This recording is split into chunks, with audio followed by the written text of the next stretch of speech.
Today we're going to be discussing the theory of multiple intelligences, a theory that was brought forward by Gardner, and this presentation is by myself, Alyssa Kelton. So before we get started into all of this material, I want to give a brief outline. The first thing we're going to discuss is an introduction to the theory of multiple intelligences. From there, we'll move into the 8 multiple intelligences that are listed, and through this, we will then talk about the application of this theory to the educational setting. So, Gardner conducted his research that encompassed the theory of multiple intelligences from the start of the 1970s to the 1990s.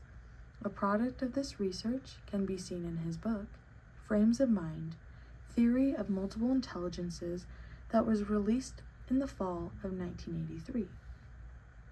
The basis of Gardner's work can be traced to the early 1900s when Alfred Binet found a way to measure intelligence. The IQ test was then born.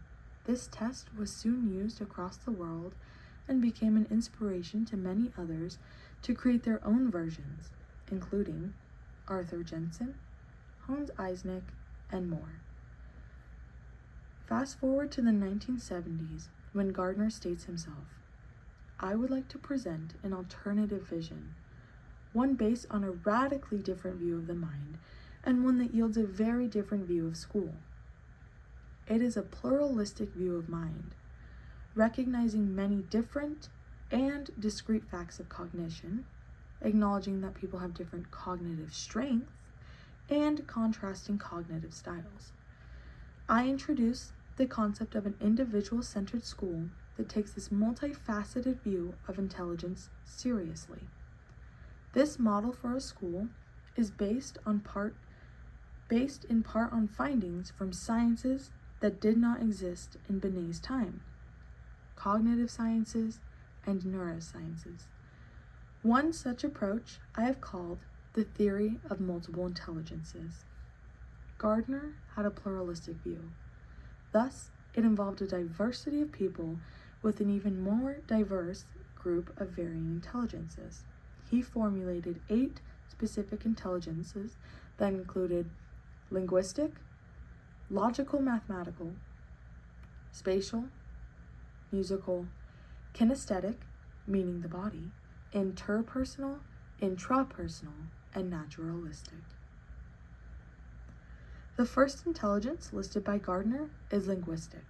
Linguistics is the ability to speak and write well. This intelligence is based around talents that are shown in novels, articles, poetry, storytelling, and people who fluently voice their thoughts.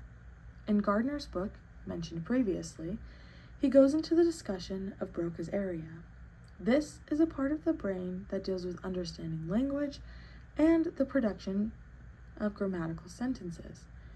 It is interesting to note that people that damage the Broca's area of the brain have a hard time understanding and putting together simple words or sentences.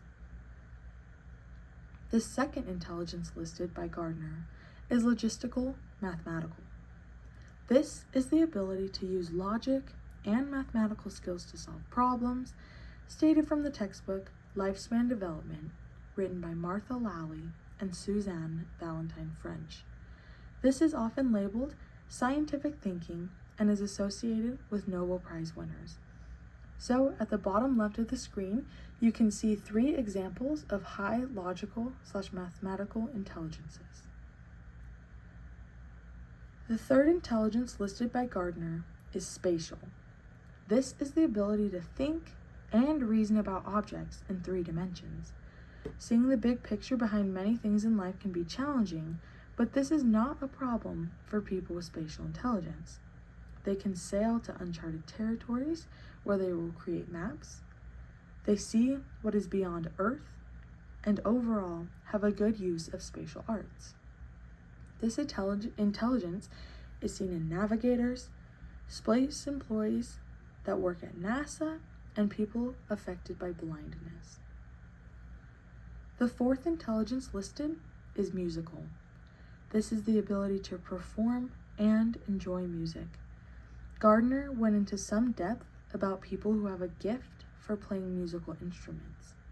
He describes them as people who inherited the gift before they even played the specific instrument for the first time. This intelligence can be seen in people who play musical instruments, like a pianist, a guitarist, a cellist, and much more. This also includes band members and people who enjoy creating EDM music. The fifth intelligence listed is kinesthetic, which was stated previously, meaning the body. This is the ability to move the body in sports, dance, or other physical activities.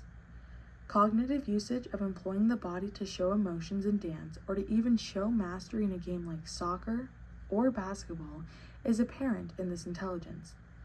Every human has gross motor skills and fine motor skills. People with this intelligence take that ability to a whole new level. This intelligence is seen in professional sports like basketball, baseball, soccer, tennis, water polo, and much more, as well as dancing, which can have different styles like ballerinas, freestyle, and belly dancing. The next intelligence listed is interpersonal. This is the ability to understand and interact effectively with others. Relating back to Howard Gardner's book, he states, interpersonal intelligence builds on a core capacity to notice distinctions among others, in particular, contrasts in their moods, temperaments, motivations, and intentions. This skill appears in a highly sophisticated form in religious or political leaders, salespersons, marketers, teachers, therapists, and parents, stated by Gardner in 1993 on page 15. Intrapersonal is the next intelligence listed. This is the ability to have insight into the self. People that have this specific intelligence are able to discern different emotions that they feel within themselves, draw them out, and label them. They learn what drives them, what motivates them, and overall, what guides their behavior. Gardner also relates linguistic intelligence as the medium used to display intrapersonal intelligence. This intelligence can be seen in counselors, entrepreneurs, and theologians. A theologian is a person who specializes in theology or the study of the nature of God and religious beliefs. Now, this is a great time to recognize that these intelligences are interlinked. You can find similarities and pathways between each and every one, just like stated previously in this example of linguistic intelligence being the medium for intrapersonal intelligence. I also want to take a moment to point out that interpersonal and intrapersonal sound very similar, but it is imperative that you realize the difference between the two. Interpersonal is interacting well with others, while intrapersonal is having sight into oneself. The last intelligence listed by Gardner is naturalistic.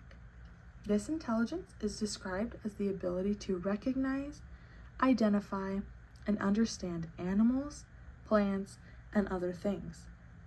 This person has and recognizes their connection to nature. They apply science theory to life. They like to perform experiments and form their basis around biology. This intelligence can be seen in veterinarians, agriculture workers, and horticulturists.